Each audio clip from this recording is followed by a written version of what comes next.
John Wesley, fired up by this faith that was so aflame in his heart, began preaching for conversion, preaching for revival, preaching for the transformation of people's lives.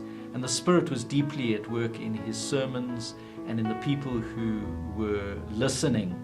He started preaching in open fields outside of churches because he found that in that way he was able to reach the common person who wasn't going to church. Incredibly, thousands upon thousands of people gave their life to Christ and started to follow Jesus and become part of the story that was unfolding, a Jesus story that was unfolding in those 1700s time of England. John Wesley was joined by other preachers who were also caught up in this revival movement. His brother Charles Wesley, to note, George Whitefield also.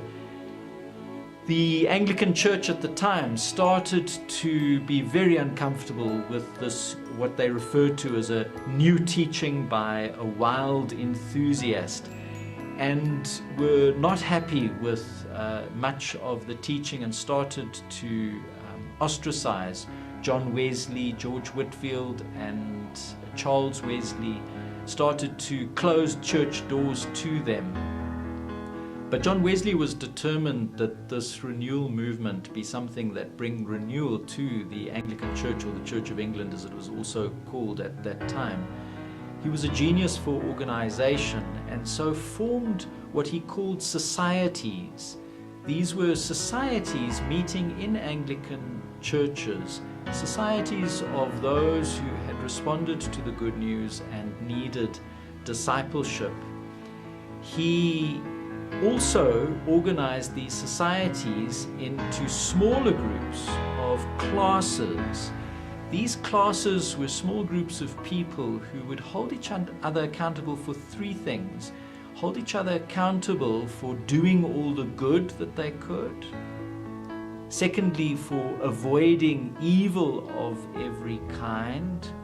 And thirdly, for their spiritual discipline. In other words, their prayer, their Bible reading, their fasting, their attending of church, their attending of Eucharist services or communion.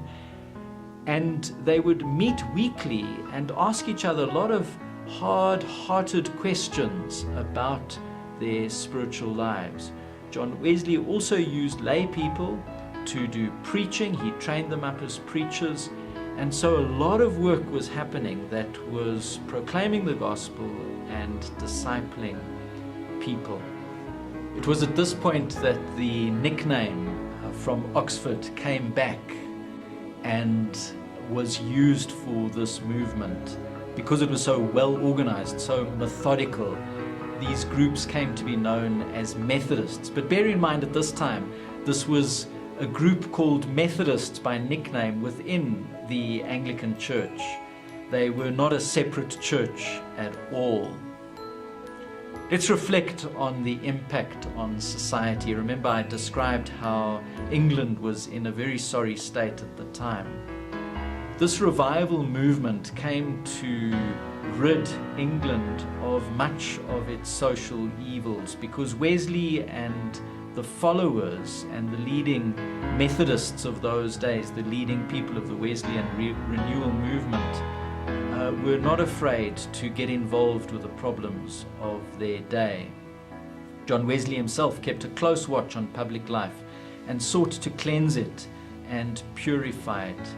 Many notorious laws were changed because of the influence of Methodists in high places, including the abolition of the death penalty for petty offenses.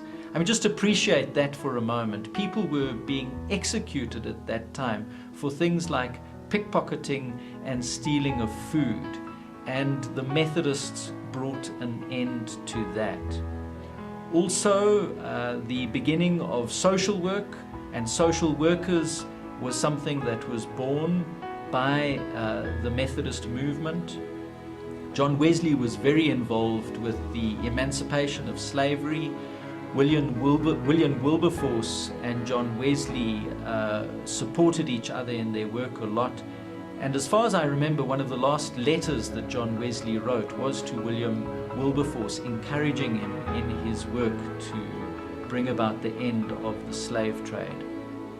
Another of the impacts of the Wesleyan movement was popular education. Education of children, as we know it today, started to really develop during that time.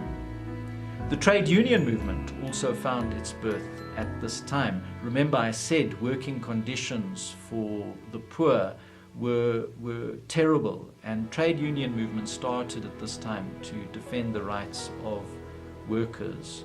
These are just some of the things that had an impact as a result of the Wesleyan movement.